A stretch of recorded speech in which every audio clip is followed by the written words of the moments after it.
Voilà, on est en ligne avec Frère Hubert, bonjour. Bonjour. Vous êtes le producteur du Jour du Seigneur, c'est vous qui produisez donc les émissions religieuses sur France 2 tous les dimanches à partir c'est dans le cadre des émissions religieuses sur Oui, France 2 tous les dimanches à partir de 9h30. Et alors ce sont c'est des fêtes de 6h30 Pâques. maintenant. Oui, absolument. Et ce sont des fêtes de Pâques bien particulières. Déjà un jour du Seigneur qui est confiné lui aussi. Racontez-nous un petit peu comment vous vous êtes adapté à cette situation. Alors en fait, l'histoire c'est qu'on s'est adapté durant la nuit du 14 au 15 mars, suite à l'annonce du Premier ministre Édouard Philippe que dès le lendemain, il ne pouvait plus y avoir de célébration religieuse dans les églises avec public.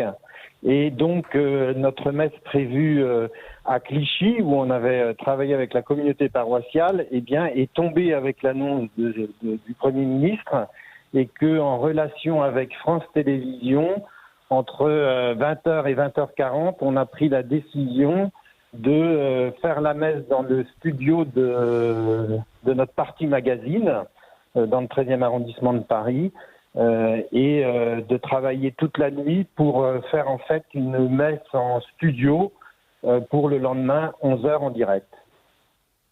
D'accord. D'accord. Et donc cette messe, elle cartonne, hein, il faut le dire. Elle cartonne, 1 700 000 téléspectateurs. C'est un record qui a été battu. Et c'est vrai que aujourd'hui, pour les gens qui ne peuvent plus se déplacer, c'est la seule solution pour voir la messe.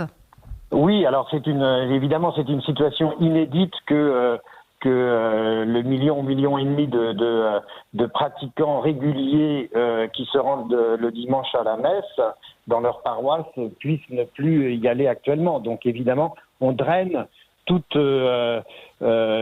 les pratiquants réguliers qui se retrouvent à travers la messe sur France 2 en communion mystérieuse. Est-ce que Est-ce que vous avez trouvé Gilles. qu'il y avait beaucoup plus de personnes? Est-ce qu'on se retourne plus vers la religion quand on vit des moments comme celui-ci? Est-ce que vous trouvez qu'il y a un élan différent des gens? Alors, en tout cas, les retours que l'on a, c'est qu'effectivement, dans cette situation anxiogène globale vis-à-vis de la communication et des chaînes de TV continue, par exemple, le moment de la messe représente comme une sorte de recul et d'approfondissement spirituel qui permet à la personne de pouvoir se resituer aussi à l'intérieur d'elle-même. Vous voyez, de retrouver une sorte un peu d'équilibre quand ils n'ont pas forcément la foi chrétienne chevillée au corps. Et est-ce que...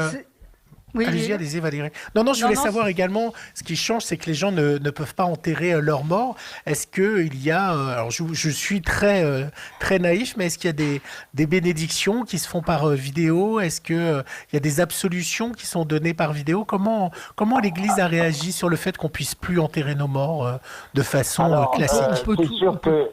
Oui, et puis il y a quelques minutes dans votre émission là avec Rungis, il y avait un moment très émouvant là que j'ai entendu, et évidemment que moi-même je connais aussi des familles qui sont dans cette situation, qui ne peuvent pas honorer leur mort, et que dans cette souffrance, l'accompagnement qu'on peut faire, parce que même si on peut se dire qu'à l'issue du déconfinement, il y aura des célébrations qui permettront de vivre et de commencer le deuil de la disparition de la personne aimée dans la famille, eh bien, il n'empêche que cette souffrance-là, elle dit déjà quand même quelque chose de beau et de noble de la condition humaine.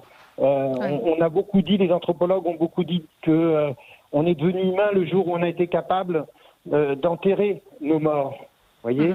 Eh bien, on retrouve cette essence-là de l'homme et cette profonde dignité, alors même que nous sommes privés de pouvoir le faire.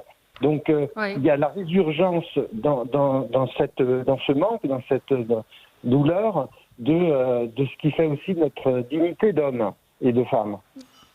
Et dites-moi, dimanche, donc c'est une matinée de Pâques spéciale sur France 2, donc 11h, 12h45 pour l'anniversaire de l'incendie de Notre-Dame de Paris. Enfin, je ne sais pas si on peut parler d'anniversaire, oui, c'est les 1 an de cet incendie dramatique. Oui. Le Jour du Seigneur va diffuser un documentaire inédit sur la résurrection de 3 cathédrales qui ont été détruites au cours de notre histoire.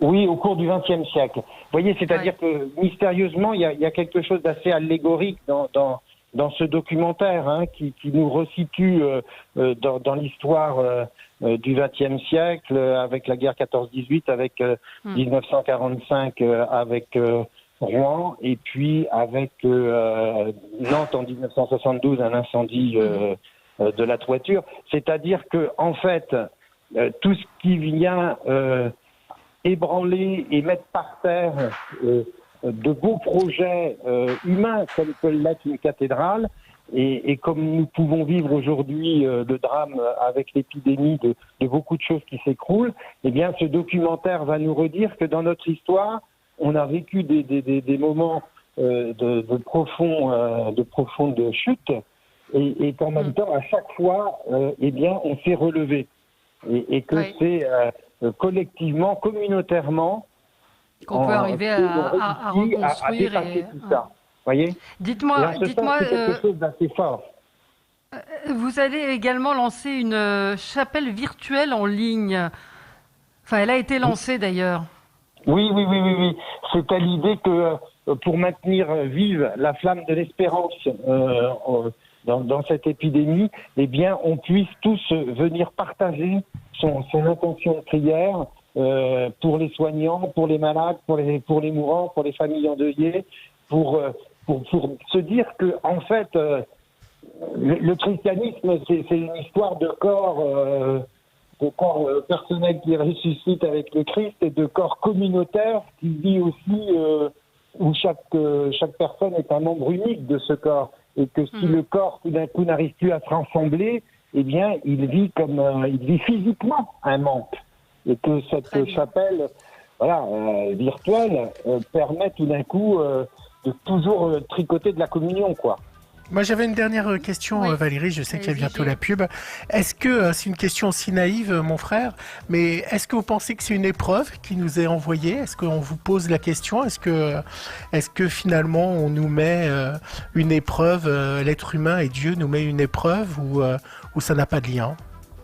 Alors, en tout cas, c'est que je ne voudrais pas dire que Dieu est absent du combat que nous menons contre le virus. Vous voyez?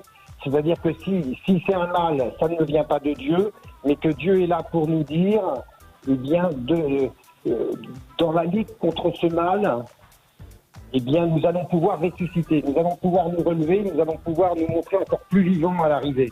Vous voyez, c'est ça le message chrétien. C'est cette mystérieuse transformation qu'au cœur même de ce qui meurt, eh bien, peut ressurgir une vie encore plus vivante.